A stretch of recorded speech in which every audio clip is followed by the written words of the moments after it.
Hello everyone, myself Rohit Anand, Physics faculty at Potential and Concept Education. Today we'll discuss the solution of ANTS PT5 JEE paper. ये सामने मैंने answer की लिख रखे हैं, आप चाहो तो इसका स्क्रीनशॉट ले लो। ओके, तो क्वेश्चन नंबर 1 देखते हैं। इसमें दो डिस्क है, आइडेंटिकल डिस्क। लोअर डिस्क का जो एक्सप्रेशन दे रखा है दैट इज ACM, और इसका जो एंगुलर एक्सप्रेशन है वो होगा इस सेंस में अल्फा, क्योंकि टेंशन इस पे लग रहा है ऊपर की तरफ T, उतना टेंशन T। ओके, तो अपने को अल्फा और ACM में रिलेशन चाहिए। तो अब दोनों अगर आइडेंटिकल डिस्क है तो इस डिस्क को, लोअर डिस्क को जो टॉर्क मिलेगा वो टेंशन की वजह से मिलेगा, क्योंकि mg तो वहीं से पास करा सेंटर ऑफ मास से। तो अपर डिस्क का भी जो एंगुलर एक्सप्रेशन होगा वो भी अल्फा ही होगा, क्योंकि दोनों आइडेंटिकल है, दोनों में टॉर्क सेम लग रहा है। इसका जो अल्फा होगा वो इस सेंस में होगा, और सेंटर ऑफ मास का एक्सप्रेशन 0, क्योंकि ये फिक्स्ड है। तो हम देखें, ये जो स्ट्रिंग का ये वाला पॉइंट है, इसका जो एक्सेलरेशन होगा वो होगा r alpha downward, r alpha. तो अब हमारी जो स्ट्रिंग है वो इनएक्सटेंसिबल है, तो इस पॉइंट का जो एक्सप्रेशन होना चाहिए वो होना चाहिए r अल्फा, ठीक। और डिस्क के, इस लोअर डिस्क के हिसाब से अगर हम देखें, इस पॉइंट का जो एक्सप्रेशन होगा वो होगा नीचे की तरफ ACM, और अल्फा इस सेंस में, तो ऊपर की तरफ होगा r अल्फा। दोनों क्या होना चाहिए, इक्वल, है ना, तभी जाकर के स्लिप नहीं करेगा। That means ACM minus r alpha it is equal to r alpha. तो ACM it is 2r alpha, है ना, ऑप्शन बी। दोनों आइडेंटिकल डिस्क हैं, दोनों में टॉर्क सेम लग रहा है, इसलिए मैंने इसका भी अल्फा जो है वो लोअर वाले का ही लिया है, बट डायरेक्शन इसका इस सेंस में हो, क्योंकि इसमें जो टॉर्क लग रहा है वो इस सेंस में लग रहा है। So it's answer is B. Next question देखते हैं। इसमें बोल रखा गया कि 2 points of a rod move with velocity 3v and v perpendicular to the rod. तो क्वेश्चन नंबर 2 अगर हम देखें, एक रॉड है, इस पॉइंट की वेलोसिटी है 3v, इस पॉइंट की वेलोसिटी है v in the same direction, और दोनों के बीच का डिस्टेंस है r। तो रॉड का अपने को निकालना है angular velocity, angular velocity of the rod. तो अब रॉड की अगर मैं एंगुलर वेलोसिटी इस पॉइंट के अबाउट निकाल लूं, है ना, क्योंकि रॉड की एंगुलर वेलोसिटी हर पॉइंट के अबाउट सेम आने वाली है, तो मैं अगर इस पॉइंट के अबाउट निकाल लूं, लोअर पॉइंट के अबाउट, तो एंगुलर वेलोसिटी जो हो जाएगी, angular velocity it is v relative upon में डिस्टेंस बिटवीन देम। ओके, तो रिलेटिव वेलोसिटी का परपेंडिकुलर कंपोनेंट, दोनों वेलोसिटी रॉड के परपेंडिकुलर ही है ना। तो अगर हम देखें रिलेटिव वेलोसिटी कितनी हो जाएगी, इधर 3v है और ये v है, तो ये आ गया 2v अपॉन r। ऑलराइट, ये रॉड की हो जाएगी एंगुलर वेलोसिटी। रॉड की एंगुलर वेलोसिटी हर पॉइंट के अबाउट, जो किसी भी पॉइंट के अबाउट अगर हम एंगुलर वेलोसिटी निकालें, वही रॉड की एंगुलर वेलोसिटी हो जाएगी। Okay, so answer will B 2v/r, option D. Question number 3 देखते हैं। इसमें बोल रखा गया कि electric field of an electromagnetic wave in a medium is represented by this. Alright, तो x में इलेक्ट्रिक फील्ड 0 है, y में इलेक्ट्रिक फील्ड दे रखा है ये, है ना। तो अपने को चेक करना है 4 ऑप्शन में से कौन सा ऑप्शन सही है। तो अगर हम देखें, जैसे अपने को वेव की इक्वेशन पता है कि y ऐसा कुछ लिखते हैं हम, y is equal to a sin omega t minus kx, है ना। अगर ओमेगा और x का कोफिशिएंट अगर ऑपोजिट है तो वेव चल रही होगी, जैसे मान लेते हैं यहाँ पे x लिखा हुआ है ना, k का कोफिशिएंट क्या है x, मतलब वेव की डायरेक्शन होगी x में, और ओमेगा और k का कोफिशिएंट क्या है, ऑपोजिट है, ओमेगा t माइनस kx है। दैट मीन्स वेव ट्रेवल कर रही होगी पॉजिटिव x डायरेक्शन में। तो पॉजिटिव x डायरेक्शन में ऑप्शन सी, है ना, या फिर ऑप्शन बी, इन दोनों में से अपने को सेलेक्ट करना है। ऑलराइट, अब अगर हम देखें फ्रीक्वेंसी के लिए अपने को ओमेगा दे रखा है, omega is equal to 2πf, है ना। ऑप्शन अगर हम देखें, ओमेगा है 2 पाई इंटू 10⁻⁶, ओमेगा होता है 2πf, f की वैल्यू कितनी आएगी 10⁻⁶ हर्ट्ज, है ना। तो बी और सी में दोनों में 10⁻⁶ ही है, तो अपने को कायदे से k अगर सेलेक्ट कर लूँ मैं, है ना। अब ये k है, k को हम लिख सकते हैं 2π/λ, वहां से लैम्डा पता लग जाएगा। ऑलराइट, तो k की वैल्यू दे रखी है पाई इंटू 10⁻⁻², ये होता है 2π/λ, ठीक है, ये कट गया।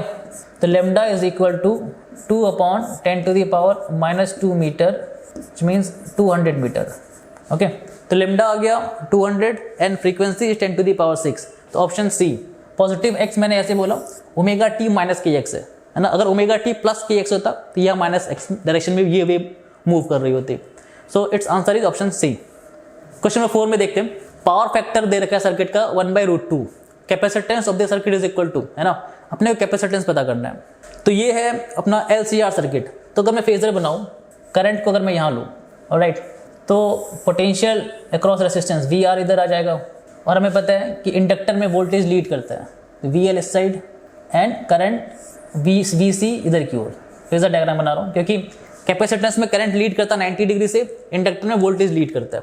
ऑलराइट, अब अगर हम देखें पावर फैक्टर, वो कितना दे रखा है 1/√2, दैट मीन्स cos फाई ये दे रखा है 1/√2 मतलब फाई रहा होगा 45 डिग्री, फाई या 45 डिग्री, है ना। अब इसको मैं लिख सकता हूँ VC को I इंटू में XC, इसको मैं लिख सकता हूँ I इंटू में XL, और ये अपना हो गया I इंटू में R, है ना। I0 ले लेता हूँ, ये आ गया। तो अगर मैं इसको मैं सिंप्लीफाई करूँ, अपने को नहीं पता कि VC ज़्यादा है या फिर VL ज़्यादा है ना, कुछ भी मान लेते हैं। सपोज मैं ले लेता हूँ, इधर की ओर आ गया VR और नीचे VC माइनस VL, ठीक है।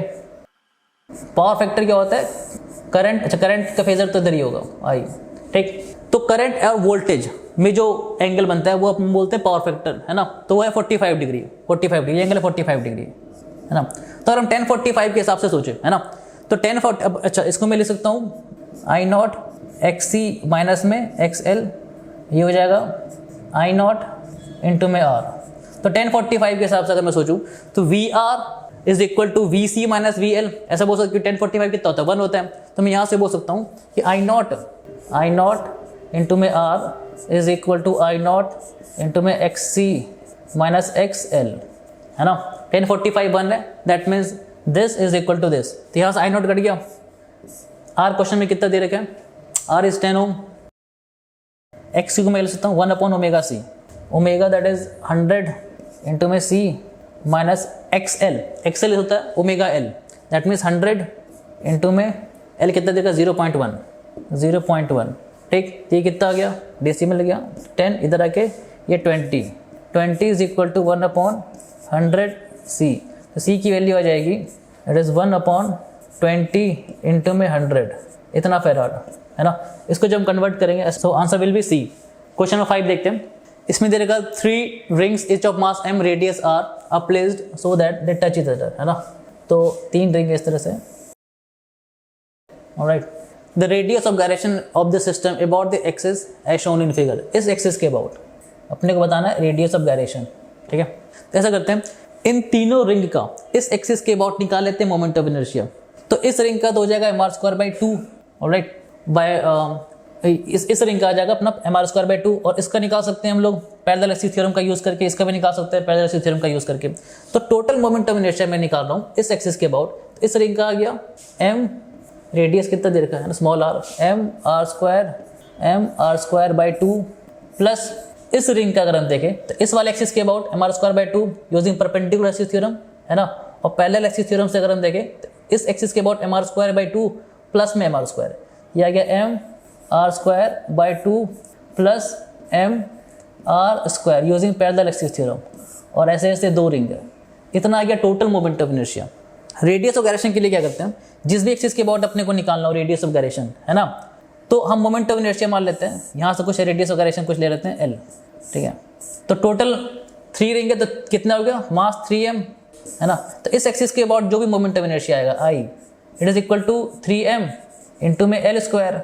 I यहाँ से निकाल लेते हैं, तो ये आ रहा है अपना mr²/2 plus mr² plus 2mr², 3 plus 1/2, तो कितना गया 3.5 mr²। इसको उठा के मैं यहाँ रख देता हूँ, यह आ गया 3.5 mr² is equal to 3ml²। ये m से m कट गया।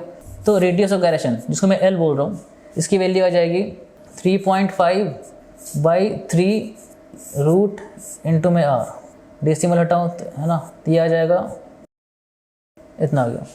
So it's answer is √7/6 into r, option D. Question number 6 देखते हैं। इसमें एक ट्रायंगुलर वेव फॉर्म दे रखा है, अपने को इसकी RMS वैल्यू निकालनी है 0 से t/4 में, ओके, ऐसा कुछ, है ना।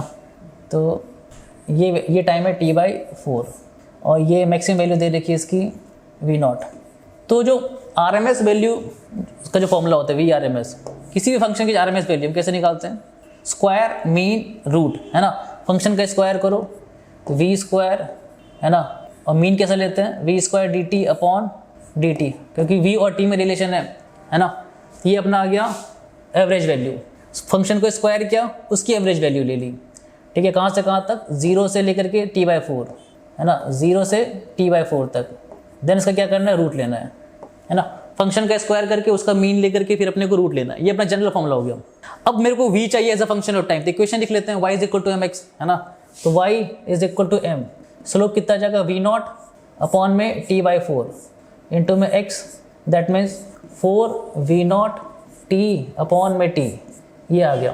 तो Vrms जो होगा, Vrms it is v square, इस फंक्शन का स्क्वायर करो तो 16 v0 square t square upon में कैपिटल T स्क्वायर dt 0 से t/4 ऐसा करता हूँ मैं, Vrms का स्क्वायर निकाल लेता हूँ, है ना, बाद में रूट ले लेंगे, बाद में इसका रूट ले लेंगे। अपॉन में 0 से t/4 में वैल्यू आ जाएगी t/4, अगर इसको सॉल्व करें तो।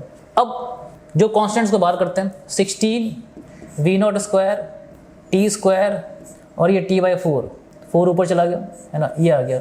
टी स्क्वायर का इंटीग्रेशन आ जाएगा t³/3, लिमिट रखेंगे तो ये आ जाएगा t/4 का क्यूब, है ना, अपॉन में ये 3। इसको सॉल्व कर लेते हैं, तो नीचे t³ है, ये t³ कट गया, ये 4 का क्यूब 64 और ये 64 है, ये भी कट गया, तो ये आ रहा है v0 स्क्वायर बाई 3। ये है अपना Vrms का स्क्वायर, तो Vrms कितना आ जाएगा, Vrms it is v0 by √3, alright, option A. आप ट्रायंगुलर वेव फॉर्म के ना RMS वैल्यू याद रख सकते हो, ये होता मैक्सिमम वैल्यू अपॉन में √3, v0 बाई √3, और इसको फाइंड आउट करने का प्रोसीजर ये है ना, फंक्शन का स्क्वायर करके एवरेज लेते हैं, देन उसका रूट। क्वेश्चन नंबर 7 देखते हैं।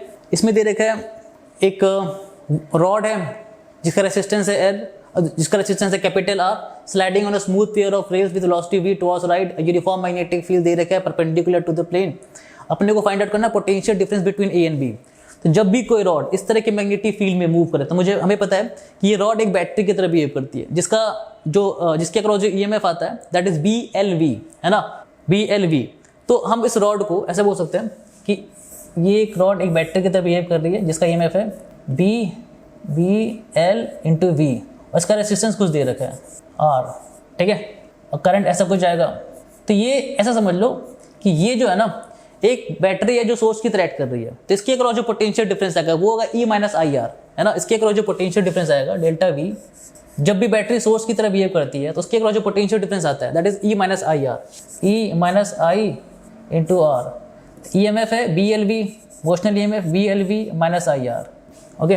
तो आंसर आ गया अपना C। करंट दे रखा है क्वेश्चन में, बस अपने को पोटेंशियल डिफरेंस निकालना है, E-IR और EMF जो होगा that will be BLV, so it's answer is C। Question number 8 देखते हैं। इसमें एक रॉड है जो यूनिफॉर्म मैग्नेटिक फील्ड में रोटेट कर रही है, तो अपने को मैग्नीट्यूड ऑफ इंड्यूस्ड EMF निकालना है इसके क्रॉस। ऐसी की रॉड है, ऑलराइट, ये लेंथ है L, यहाँ से यहाँ तक, ये लेंथ है कैपिटल L, और यहाँ से यहाँ तक लेंथ है स्मॉल l, ओके। तो और इसके बाद ये रोटेट कर रहा है, ऑलराइट। तो हमें पता है कि ऐसी रॉड, आर्बिट शेप की रॉड अगर रोटेट करती है तो हमारे काम की जो लेंथ होती है वो ये वाली होती है, इन दोनों के एंड को ज्वाइन करने वाली ये लेंथ, ये वाली है ना। तो ये लेंथ कितनी हो जाएगी, √L² plus capital L square, ये लेंथ हमारे काम की है। लॉजिक ये, जैसे मान लेते हैं कोई आर्बिट शेप की रॉड है इस तरह से, अगर मैं इसको ऐसे रोटेट कर रहा हूँ, है ना, तो इसके अक्रॉस जो EMF आएगा वो वही होगा जो इन दोनों को ज्वाइन करने वाले रॉड के क्रॉस आएगा। लॉजिक ये कि अगर मैं देखूं, अगर मैंने इसको क्लोज कर दिया तो नेट EMF कितना आना चाहिए, 0, क्योंकि फ्लक्स चेंज नहीं कर रहा। नेट EMF 0 आने का मतलब है जो इस स्ट्रेट रॉड के क्रॉस आएगा वही इस आर्बिट शेप के क्रॉस आएगा। तो जब भी इस तरह की कोई रॉड हो, है ना, उसके क्रॉस अगर इंड्यूस EMF पूछा जाए तो हम क्या करेंगे, इन दोनों को ज्वाइन कर देंगे, वही लेंथ हमारे काम की है। दैट मीन्स ये लेंथ कितना हो गया, L² प्लस कैपिटल L² का रूट। तो हमें पता है कि अगर कोई रॉड ओमेगा से रोटेट कर रही है तो उसके क्रॉस जो इंड्यूस EMF आता है दैट इज B ओमेगा, जो भी इसका लेंथ है इसका square by 2, that means L² plus capital L² by 2। तो रैंडम शेप की रॉड अगर रोटेट कर रही है तो हम उसको स्ट्रेट रॉड से रिप्लेस कर सकते हैं, है ना। कंडीशन बस ये है कि यूनिफॉर्म मैग्नेटिक फील्ड होनी चाहिए, ओके। तो इसका आंसर आ गया ऑप्शन C। क्वेश्चन नंबर 9 देखते हैं। इसमें देखा एक रॉड है जो यूनिफॉर्म मैग्नेटिक फील्ड में मूव कर रही है ना, इधर एक कैपेसिटर लगा हुआ है, ओके। तो पूछा गया है करंट इन HKDE, इस ब्रांच में कितना करंट होगा।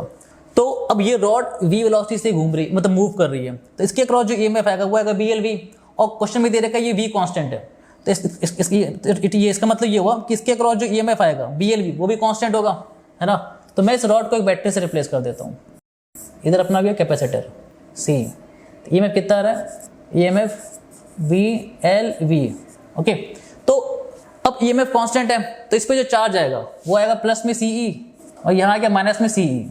ओके, अब करंट पूछा गया तो इस पे करंट चार्ज जो वो चेंज नहीं हो रहा क्योंकि इसका ईएमएफ कांस्टेंट है ना, ये कांस्टेंट है तो चार्ज भी कांस्टेंट है, चार्ज कांस्टेंट है मतलब करंट जीरो। तो इस ब्रांच में कोई भी करंट मूव नहीं कर रहा क्योंकि ईएमएफ इसका जो है, क्योंकि इसकी वेलोसिटी नहीं बदल रही है, वेलोसिटी नहीं बदल रही मतलब ईएमएफ कांस्टेंट है तो चार्ज कांस्टेंट मतलब करंट जीरो। तो इस ब्रांच में कोई भी करंट नहीं आएगा। तो ऑप्शन डी, जब भी कोई रॉड मूव करे तो हम उसको बैटरी से रिप्लेस कर सकते हैं, पोलैरिटी का बस अपने को ध्यान रखना है। तो इसका आंसर आ गया ऑप्शन डी। क्वेश्चन नंबर 10 देखते हैं। इसमें एक स्पूल दे रखा है जिसको इस साइड से फोर्स लगाया गया F, लेफ्ट साइड में फोर्स लगाया गया F, है ना, equal opposite which the following option is correct. Okay, तो इसमें अगर हम देखें तो ऐसा कुछ, इधर फोर्स F है, इधर है फोर्स F। तो अब फिलहाल तो इस पर नेट फोर्स अपने को जीरो दिख रहा है बट नेट टॉर्क जीरो नहीं है। ये रॉड, ये जो स्पूल है ना ऐसे रोटेट करेगी, है ना, तो इस पॉइंट की जो वेलोसिटी होगी, टेंडेंसी इधर मूव करने की होगी, इस पे जो फ्रिक्शन लगेगा वो राइट में लग जाएगा। इसे फ्रिक्शन किधर लगेगा, राइट साइड, क्योंकि ये जो स्पूल है वो ऐसे रोटेट करना चाहिए क्लॉकवाइज सेंस में, इस पॉइंट की वेलोसिटी उधर, तो फ्रिक्शन लगेगा इस पे राइट साइड। तो नेट फोर्स अगर हम देखें इस स्पूल पे जो नेट फोर्स लग रहा है वो राइट साइड में लग रहा है, तो जिधर नेट फोर्स उधर ही एक्सेलरेशन, ठीक है। तो centre of mass will move towards right, तो इसका आंसर हो जाएगा ऑप्शन बी। इसमें सिंपली अपने को एफवीटी बनाना है क्योंकि ये स्पूल ऐसे रोटेट करने की टेंडेंसी है, तो बॉटम मोस्ट पॉइंट की वेलोसिटी लेफ्ट में जाने की होगी, फ्रिक्शन लगेगा राइट। तो नेट फोर्स अगर हम देखें, नेट फोर्स जब लग रहा है राइट साइड में लग रहा है, ये दोनों तो कैंसिल आउट हो रहा है, जिधर नेट फोर्स उधर सेंटर ऑफ मास का एक्सेलरेशन, तो ऑप्शन बी। ओके, तो क्वेश्चन नंबर 11 देखते हैं। इसमें t इज इक्वल टू 0 पे जो करंट है उसको I1 बोला गया, t is equal to infinity पे करंट को I2 बोला गया, इनका रेशियो निकालना अपने को। तो t इज इक्वल टू 0 पे अगर हम देखें, जैसे स्विच को मैं क्लोज करता हूँ तो हमें पता है जब initially t is equal to 0 पे, है ना, इंडक्टर कैसे बिहेव करता है, ओपन सर्किट की तरह, ओपन सर्किट की तरह बिहेव करता है 4 ओम, इधर तो कुछ करंट जाएगा ही नहीं। ओके, सो I1, तो I1 कितना आ गया, इट इज 10/10 1 एम्पेयर। और t is equal to infinity पे अगर हम देखें तो इंडक्टर वाली ब्रांच में di/dt ये कांस्टेंट हो जाएगा, करंट कांस्टेंट हो जाएगा, तो di/dt 0, तो EMF जो होता है दैट इज L di/dt, तो EMF अक्रॉस, जो इंडक्टर के अक्रॉस जो EMF होगा वो 0 होगा। दैट मीन्स हम इंडक्टर को प्लेन वायर से रिप्लेस कर सकते हैं, ये इन्फॉर्मेशन हमारे काम की है। t is equal to infinity पे इंडक्टर को हम प्लेन वायर से रिप्लेस कर सकते हैं, 6 ओम प्लेन वायर से रिप्लेस कर दिया क्योंकि current constant, that means di/dt 0 मतलब इंड्यूस्ड EMF 0, यानी कि उसको हम प्लेन वायर से रिप्लेस कर सकते हैं क्योंकि प्लेन वायर के अक्रॉस जो पोटेंशियल डिफरेंस होता है वो 0 होता है। तो अब इस करंट को बोला गया है I2, ठीक है। तो यहाँ से हम I2 निकाल सकते हैं, 4 और 4 कितना हो गया, 2 ओम, 2 और 6 8, तो I2 की वैल्यू आ जाएगी, I2 it is 10/8, that means 5/4 4 ampere.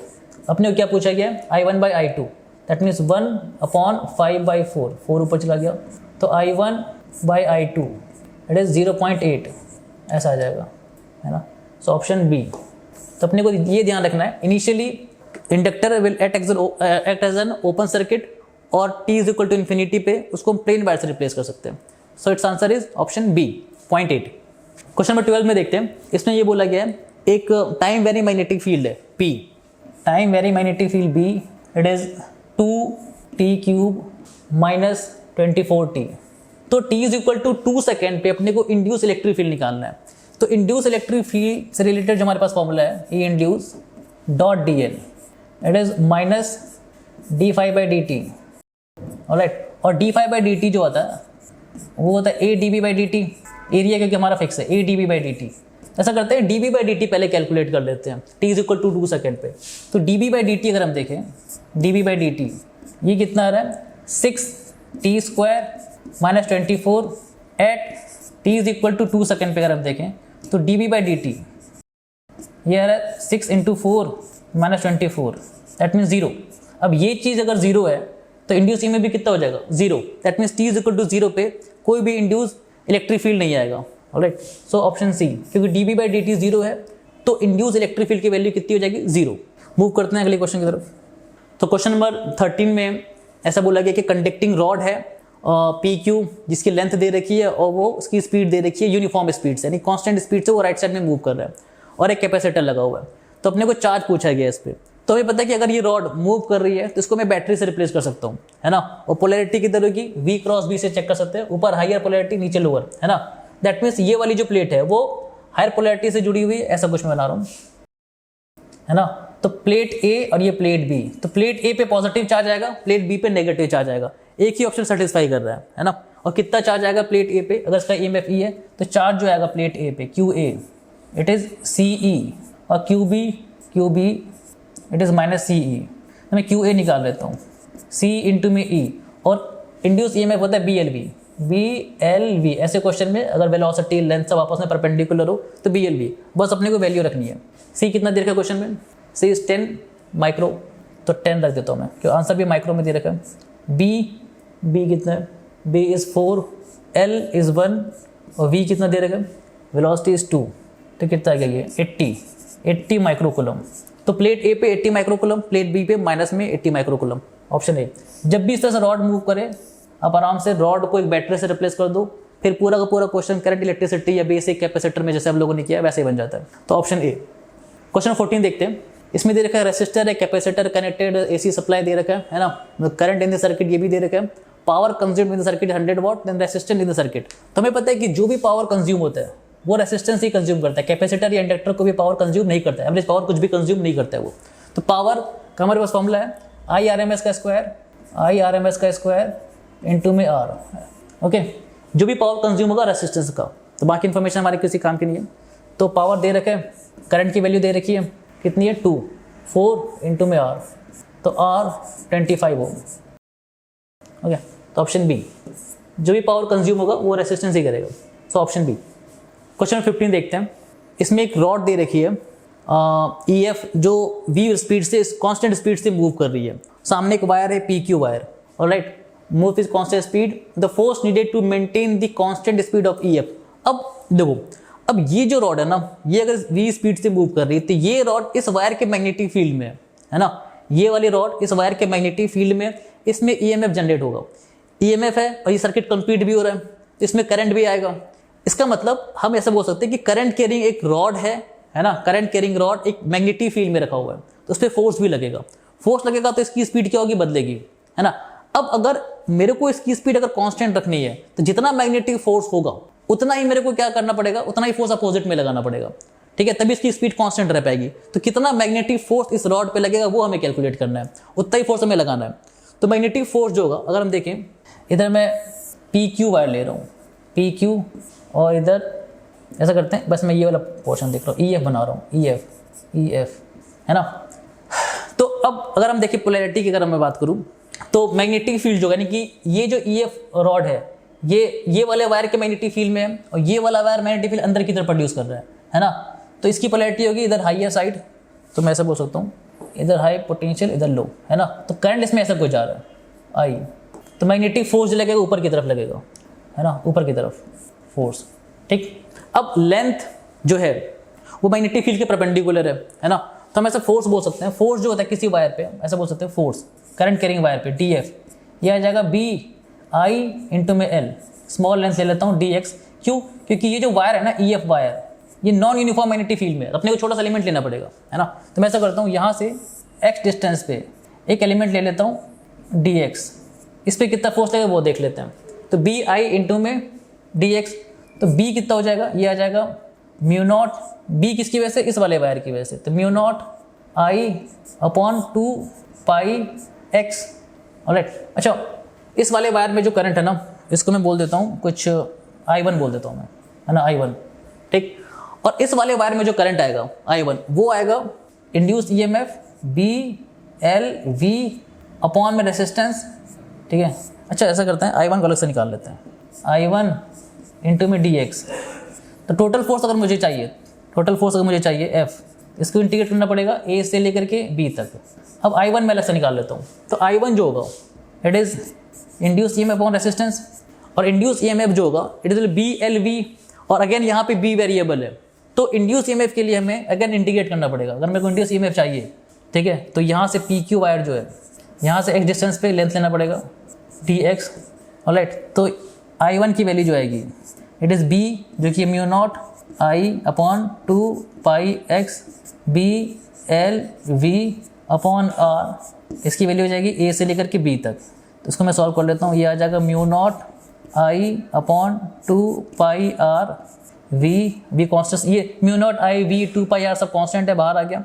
इसका इंटीग्रेशन क्या ln b बाई ए, ये I1 आ गया है ना। इसको मैं बाद में रख दूंगा। अब मैं इसको ऐसा करता हूँ, फोर्स निकाल लेता हूँ मैं, I1 इंटू एल, I1 को बाद में रख देंगे। ऑलराइट, तो मैं इसको सॉल्व कर दे रहा हूँ। नेक्स्ट पेज में देखते हैं इसको, मेरे को तो मैं इसको यहीं पे देखता हूँ। फोर्स ये आ जाएगा म्यू नॉट I1 अपॉन 2 पाई, ठीक है, और dx बाई एक्स, इसका इंटीग्रेशन क्या ln b बाई ए। इस I1 को मैं यहाँ रख दे रहा हूँ मैं, ये आ जाएगा mu naught I upon 2 pi, I1 की वैल्यू आ गई mu naught IV upon 2 pi r ln b by a, ln b by a, तो यहाँ से जाएगा ln b बाई ए का होल स्क्वायर, इसका स्क्वायर, ठीक। तो मैं इसको ऐसा लिख सकता हूँ, mu naught I by 2 pi, okay, तो mu naught I upon 2 pi ln b by a इस पूरे का होल स्क्वायर इंटू में v बाई r, ये सही आंसर होगा। तो अगर हम देखें ऑप्शन ए, तो म्यू नॉट IV, अच्छा अगर मैं इसको ओपन करूँ तो यहाँ आ जाएगा v स्क्वायर है ना, और नीचे एक v है, तो ऊपर एक v बाई आर बच जाएगा, यहाँ भी v बाई आर है, तो ऑप्शन ए है ना। इसी चीज़ को ऑप्शन ए में थोड़ा अलग तरीके से लिखा गया है। तो फिर से रिपीट कर दे रहा हूँ, इसमें जो फोर्स, अगर मेरे को इसकी स्पीड कांस्टेंट रखनी है तो जितना मैग्नेटिक फोर्स लगे उतना ही हमें फोर्स लगाना है। तो मैग्नेटिक फोर्स लगा BIL है ना, लेकिन B यहाँ पे नॉन यूनिफॉर्म है क्योंकि EF वायर इसके फील्ड में रखा गया जो कि नॉन यूनिफॉर्म है, तो मैंने एलिमेंट ले लिया BIL, ठीक है। अच्छा I जो मैं ले रहा हूँ I1 ले रहा हूँ है ना, I1। अब I1 मैंने अलग से निकाला है कि इस वाले वायर में जो करंट फ्लो करेगा है ना, तो वो होगा इसके क्रॉस इंड्यूस EMF अपॉन में रेसिस्टेंस है ना, और इंड्यूस EMF होता है BLV, अगेन BLV के हिसाब से मैंने इंटीग्रेट करके निकाला क्योंकि B जो है वो अगेन नॉन यूनिफॉर्म है, तो B dxL V अपॉन में रेसिस्टेंस, इसको इंटीग्रेट करके मैंने I1 निकाला और I1 की वैल्यू यहाँ रख दी। तो ये इतना फोर्स हमें लगाना पड़ेगा तब जाके इसकी स्पीड कांस्टेंट रह पाएगी। Option A is the right answer. Question number 16 देखते हैं। इसमें दे दिया गया कि एक रॉड है जिसपे एक इम्पल्स लगाया गया है J है ना, एट ए डिस्टेंस x, ऐसा कुछ। रॉड की जो लेंथ है वो है L, ठीक है। तो जैसे यहाँ मैं फोर्स लगाऊंगा, एक फोर्स यहाँ पे जनरेट होगा, इंपल्सिव फोर्स है ना, वो दोनों मिलके सेंटर ऑफ मास को कुछ ना कुछ वेलोसिटी देंगे, ठीक है। अगर हम सेंटर ऑफ मास का अगर हम इंपल्स वाली इक्वेशन लिखेंगे तो ये वाला फोर्स भी कंसीडर करेंगे, this force plus this impulse is equal to mass into velocity of centre of mass. तो पहले मैं ये देखता हूँ, जैसे मैं इसे फोर्स लगाऊंगा ना इस तरह से, ये रॉड घूमेगी है ना, कितना ओमेगा आएगा इस सेंस में, अगर हम देखें ओमेगा, इस पॉइंट के अगर हम देखें एंगुलर इंपल्स की अगर इक्वेशन लिखें है ना, तो ये आएगा J लीनियर इंपल्स इनटू में distance is equal to I omega m L square by 3 into omega. ये एंगुलर इंपल्स की इक्वेशन हो गई, J लीनियर इंपल्स इनटू में परपेंडिकुलर डिस्टेंस, ठीक है। अब अगर मैं देखूं, जैसे मैंने इसे फोर्स लगाया ना J, एक इंपल्स लगाया J, तो यहाँ से मान लेते हैं कुछ आ गया J1, ठीक है, हिंज की वजह से इंपल्स आएगा, तो J प्लस J1 है ना, this is equal to mass into velocity of centre of mass. तो सेंटर ऑफ मास की वेलोसिटी कितनी होगी, अब ये हिंज है ना, तो अगर हम देखें सेंटर ऑफ मास की वेलोसिटी कितनी, सेंटर ऑफ मास यहाँ से L/2 डिस्टेंस पे होगा और ये रॉड ओमेगा से घूम रही है, तो सेंटर ऑफ मास की जो वेलोसिटी होगी it will be L/2 omega, L/2 omega, और तो ऐसे लिखेंगे। अब क्वेश्चन में ये बोला गया है कि जो हिंज है ना उसका इंपल्स 0 आ जाए तो x की वैल्यू क्या होगी, इसको मेरे को 0 पुट करना है। तो J प्लस यानी कि J is equal to m L/2 into में ओमेगा, ये इक्वेशन 2। अगर मैं 1/2 करूँ 1/2 तो J से J कट जाएगा, x is equal to m L square by 3 omega upon m L omega by 2, alright. ये कितना गया, m से m गया, L गया, ओमेगा भी गया, तो L is equal to x is equal to 2/3 times L, ये आ रहा है ना। इसका मतलब अगर x की वैल्यू 2/3 L हो है ना, तो हिंज का कोई भी इंपल्स नहीं आएगा। फिर से बता रहा हूँ मैं, ये एंगुलर इंपल्स की इक्वेशन लिखी मैंने, और अगर मैं सेंटर ऑफ मास के लिए लीनियर इंपल्स की इक्वेशन लिखूँ तो नेट एक्सटर्नल फोर्स या फिर net external impulse is equal to change in momentum है ना, this impulse is equal to final momentum, initial तो 0 ही था, -0, उसको दिखाया नहीं मैंने है ना। अब J डैश को 0 बोलने के मतलब 0 करने के लिए कहा गया, J डैश को मैंने 0 कर दिया, फिर डिवाइड करके x की वैल्यू आ गई 2/3L, option C. Question number 17 देखते हैं कि एक प्लैंक है जो v वेलोसिटी से मूव कर रहा है, इस पे इसके ऊपर एक सॉलिड स्फीयर रखा गया है, ऑलराइट। तो अब इसमें बोला गया है कि जब ये प्योर रोलिंग स्टार्ट करेगा तब तक ये कितना डिस्टेंस ट्रेवल कर लेगा है ना। तो जब मैं इसको इस प्लैंक के ऊपर रखूंगा तो मैं इसकी वीडियो बना रहा हूँ मैं, ऑलराइट।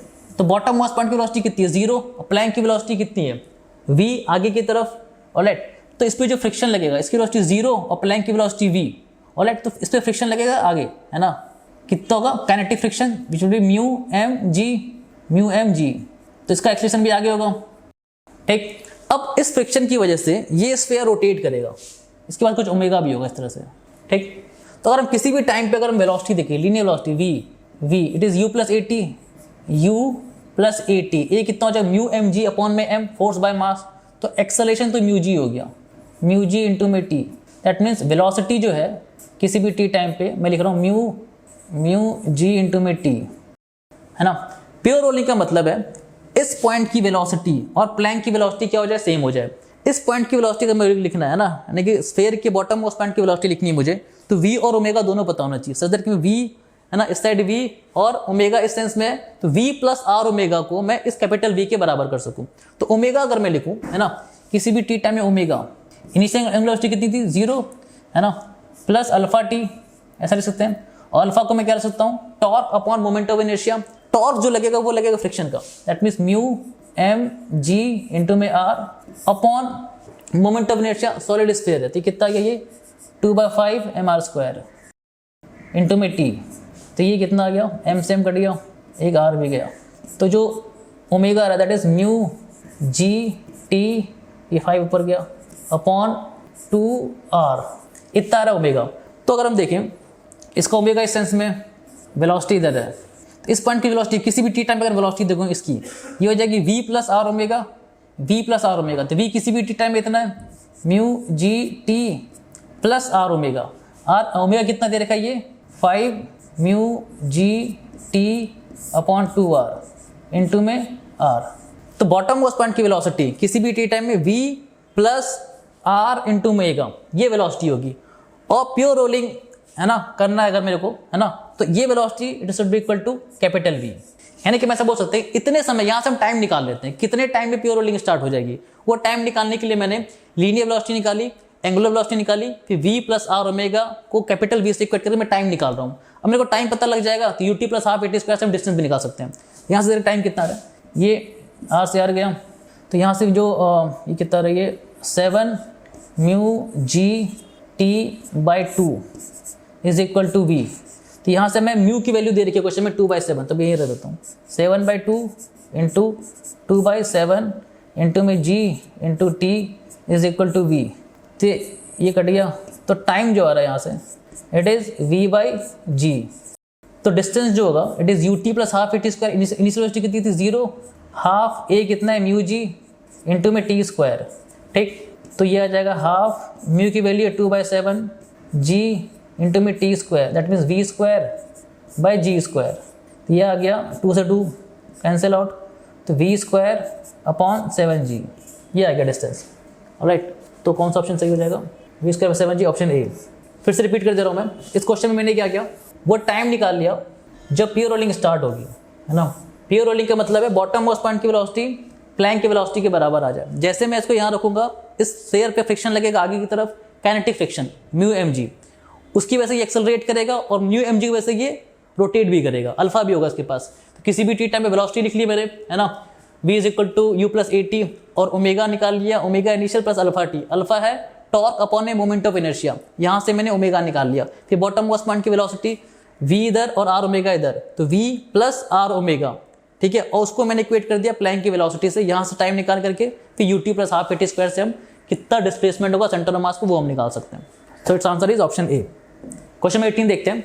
इसमें अपने को O पॉइंट के अबाउट कैलकुलेट करना है एंगुलर मोमेंटम। तो किसी भी पॉइंट के अबाउट जो एंगुलर मोमेंटम है उसका फॉर्मूला होता है हमारे पास, इट इज m इंटू में r cross velocity of centre of mass plus i about centre of mass into में ओमेगा, ठीक। r वेक्टर है यहाँ से लेकर के ये वाला पोजिशन वेक्टर है ना, ये आ जाएगा। तो हम देखें डिस्क जो है ना ऐसे रोल कर रही है, तो आई ओमेगा की वजह से जो एंगुलर मोमेंटम आएगा वो बाहर की तरफ आएगा, है ना, प्लस के की तरफ। तो मैं इसको अलग से सॉल्व कर लेता हूँ, ये वाला पार्ट, है ना।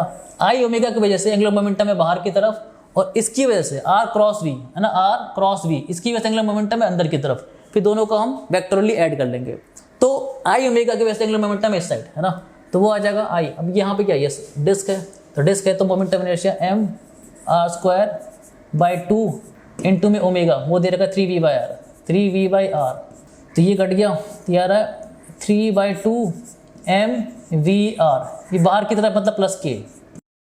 और इसकी वजह से अगर हम देखें, है ना, m r क्रॉस v, या फिर मैं ऐसा बोल सकता हूँ m इंटू में r परपेंडिकुलर, मेरे को मैग्नीट्यूड चाहिए तो r परपेंडिकुलर इंटू VCM, है ना, और डायरेक्शन में निकाल रहा हूँ राइट हैंड पाम रूल से, ठीक है, ऐसा बोल सकते हैं। तो अगर हम देखें O और सेंटर ऑफ मास के बीच का डिस्टेंस तो ये है ना, बट r परपेंडिकुलर मतलब वेलोसिटी के जो परपेंडिकुलर डिस्टेंस वो आ रही है हमारे काम का, तो ये डिस्टेंस है, that means mvr, m into में v इंटू में r, ये मैंने मैग्नीट्यूड निकाल लिया और डायरेक्शन निकाल रहे हैं हम राइट हैंड पाम रूल से, है ना, ये अंदर की तरफ माइनस के कैप। अब इन दोनों का मैं ऐड करूंगा तो एंगुलर मोमेंटम अबाउट O, ये आ जाएगा mvr/2 प्लस के कैप, क्योंकि इसकी वैल्यू ज़्यादा है ना, so it's answer is option B. किसी भी पॉइंट के अबाउट एंगुलर मोमेंटम निकालने का ये जनरल फॉर्मूला है। मूव करते हैं नेक्स्ट क्वेश्चन की तरफ।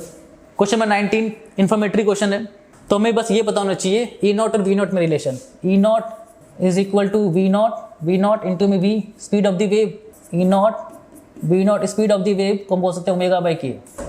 सो E0 into k is equal to V0 into में ओमेगा, तो ऑप्शन ए।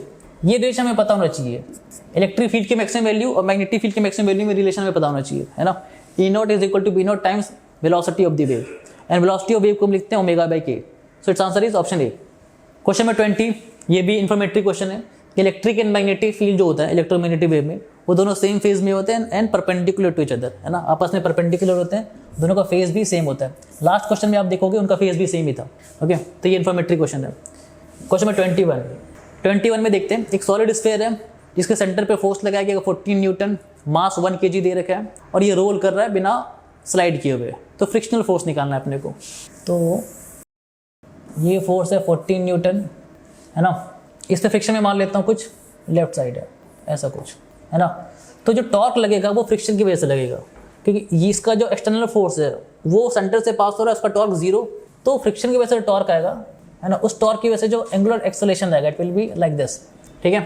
तो अगर हम इक्वेशन लिखते हैं, नेट फोर्स कितना है 14 minus F, net force is equal to mass into acceleration, mass कितना दे रखा है 1 इंटू में A, net force ma, A में ले रहा हूँ सेंटर ऑफ मास का, net torque about centre of mass is equal to I alpha, तो net torque centre of mass के अबाउट जाएगा वो फ्रिक्शन का आएगा, F into are is equal to I alpha, solid sphere है तो 2/5 mr², m into में r² into alpha, okay.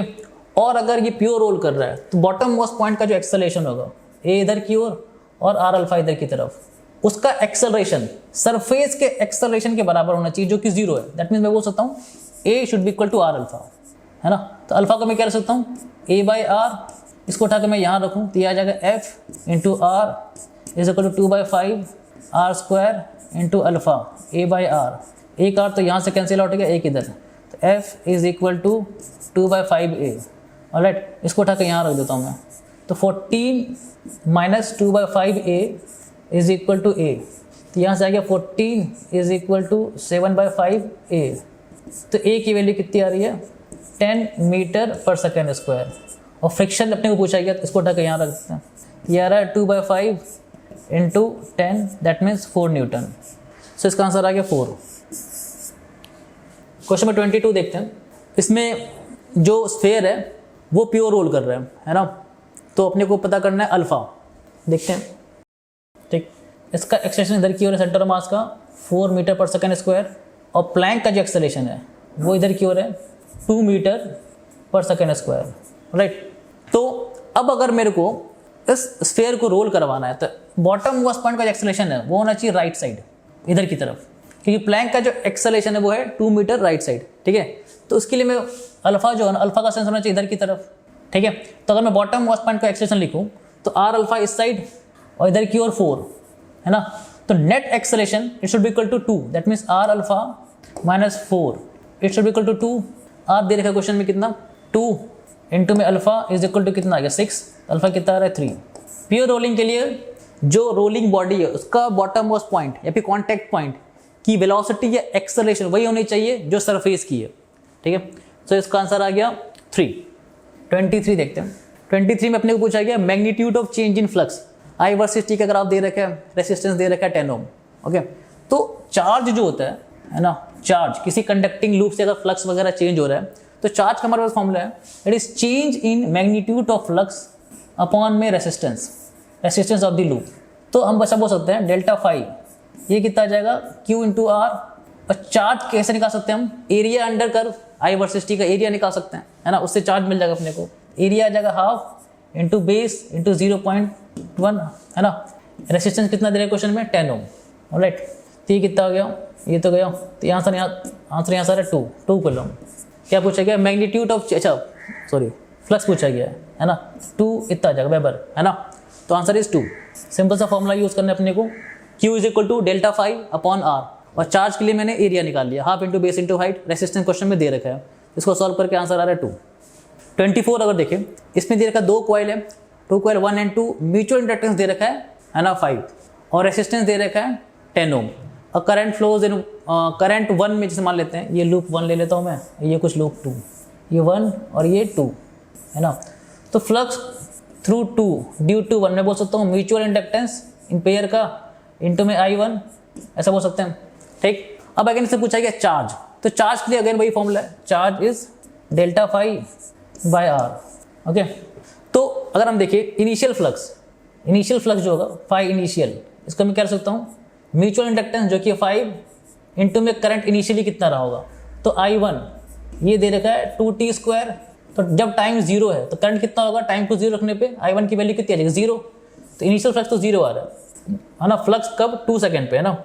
2 second पे अगर हम देखें तो यह आ जाएगा म्यूचुअल इंडक्टेंस, है ना, M इंटू में I1, टाइम को यहाँ पे 2 रखो तो कितना जाएगा I1, इट इज़ 2 इंटू 2 का स्क्वायर, ये आ गया 8, तो कितना जाएगा 5 इंटू 8, दैट मीन्स 40, है ना। ये सिंपल सा रिजल्ट है, flux is M into I1। 2 से जो फ्लक्स पास करेगा वो 1 के करंट पे डिपेंड करेगा, इस तरह से, है ना। और अगेन लास्ट क्वेश्चन में जो हम लोगों ने फॉर्मूला यूज़ किया वही मैं यहाँ यूज़ कर रहा हूँ। तो चार्ज यहाँ से निकल जाएगा, है ना। फ्लक्स का जो डिफरेंस आ रहा है वो आ रहा है 40 माइनस 0 दैट इज 40, तो Q आ गया 40 अपॉन रेसिस्टेंस कितना दे रखा है, इट इज़ 10, आंसर आ गया 4। 24 का आंसर आ जाएगा 4। ओके, 25 देखते हैं। 25 में दे रखा है इंडक्टर एक, रेसिस्टेंस वगैरह दे रखा है, और अपने को पूछा गया VV माइनस VA। करंट इधर से एंटर कर रहा है, जिधर से करंट एंटर करे उधर प्लस और दूसरे साइड माइनस, ये लगा देना अपने को इंडक्टर में जब भी अपने को पोटेंशियल डिफरेंस की बात है ना।